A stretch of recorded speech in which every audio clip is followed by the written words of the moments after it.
I've been running these experiential learning projects, or ELPs as we call them, in our MFIN and MQF program for, I want to think, well over 5 years anyway.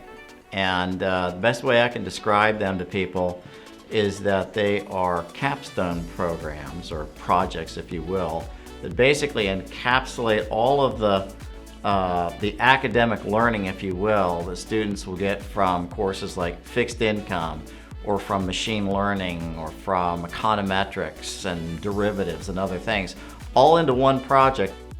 It's the most realistic as far as what an actual project in industry would be like. So for our ELP program, we use real-world data from Freddie Mac. Sometimes we use Fannie Mae data, and we develop a model to assess housing risk in different markets. For us, we did 20 MSAs. We took data about the underwriting data. We took data about regarding the housing prices and general trends in the economy, and created a housing risk index specifically for each metropolitan statistical area. It was both relevant to real world industry, and it was a great thing to talk about at job interviews. And having been in industry for nearly a quarter of a century and managing hundreds of different people at very senior levels, the kind of skills that I would be looking to hire for are what I try to have the students experience and get out of these ELPs.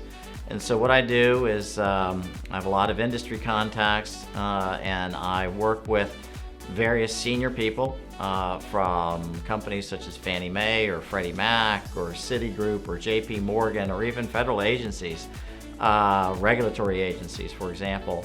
And we come up with topics that are of interest to both the sponsoring organization, and that will also leverage the skills that the students are picking up in their coursework. We're left to come to our own conclusions, to make our own models, to develop our own intuition. And that's very valuable, is something that job employers often ask about in interviews. Instead of a final exam, there is a final 2-hour presentation that they make to very senior people. We're talking people at the C-suite level that actually attend these meetings. So the students have to learn how to communicate very technically complex concepts to a non-technical audience, right? To a management team that needs to understand, what can I use this information, this analysis for, to make decisions? I just don't want to know that you built this model and look at the coefficients. How do I now apply it in practice? The other thing that they learn is how to manage a project from end to end. And so they manage the project. I give them, here's what the deliverable looks like. I will help remove all roadblocks. That's what a supervisor will do. Get out of the way of what you need to get done, and I'll give you the guidance that you need to get the job done well.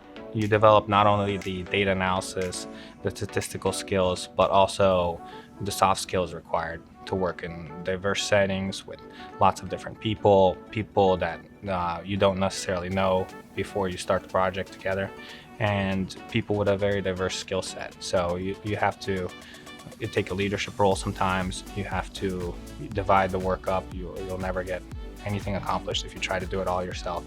At the end of the day, if we have a successful ELP, which we always do, is that the students walk away having learned things that maybe they really hadn't picked up so much on in some of their academic courses, but now can go out into their industry career and start to apply.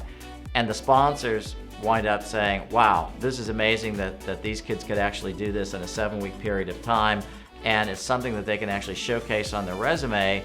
And quite honestly, I have students every semester when they're actually in the middle of interviewing for jobs will come back to me and say, Professor, I can't believe that the recruiters wanted to spend most of the time talking about what we did on the ELPs.